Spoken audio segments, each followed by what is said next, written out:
I started identifying as a feminist when I was in middle school, but for all my good intentions, I was awful. I lacked a basic understanding of what the feminist movement was about, which meant I continued to perpetuate a lot of the behaviour that I should have been trying to eliminate. This video is basically meant to help anyone who has recently become a feminist not to make the same mistakes. It is not a video debating the necessity of feminism, so if you feel driven to leave comments of that nature, I would greatly appreciate it if you would take them elsewhere.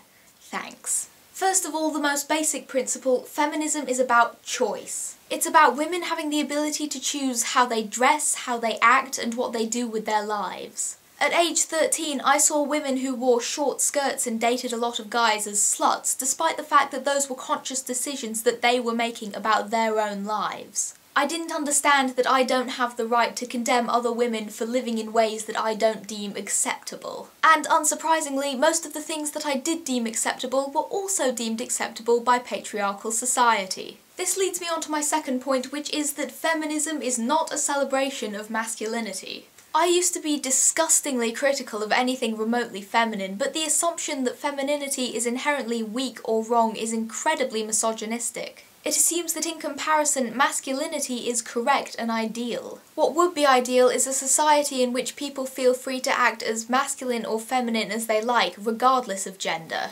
That's another issue that I'd like to talk about. Women can be masculine or feminine, they can be queer or straight, they don't have to have one particular set of reproductive organs. They can be any height or weight, have mental or physical handicaps, and can be from all different ethnicities and socioeconomic backgrounds. My point is that the only thing you really need in order to be a real woman is to identify as one. It also means that not all women are going to share the same experiences because of a thing called intersectionality, which refers to how oppressions intersect to create a unique set of disadvantages. The feminist movement has a notoriously bad history of including other oppressed groups, particularly trans women, working class women, and women of colour. If your brand of feminism only helps out white, middle class, straight, cisgender women, then you're doing something wrong and you need to shut up and listen to people who aren't as privileged as you are. And if you even so much as think the words, but it's not an issue of race, class, orientation, whatever, then you really need to be quiet because actually it probably is. The only social group that isn't required to be taken account of by feminism is cisgender men. Feminism is meant to be a safe space for women, and men who invade that space have a habit of trying to talk over us. And if you're a man who is about to tell me that you're not like that, then I'm sorry, but you are, and I need you to reevaluate your position as part of the problem. Speaking of being part of the problem, beware of white Western feminists who feel duty-bound to liberate oppressed women in other countries and cultures, because this line of thinking is A. extremely hypocritical as there are many issues that still need to be addressed over here, B. reminiscent of white imperialists who invaded other countries in order to save the natives.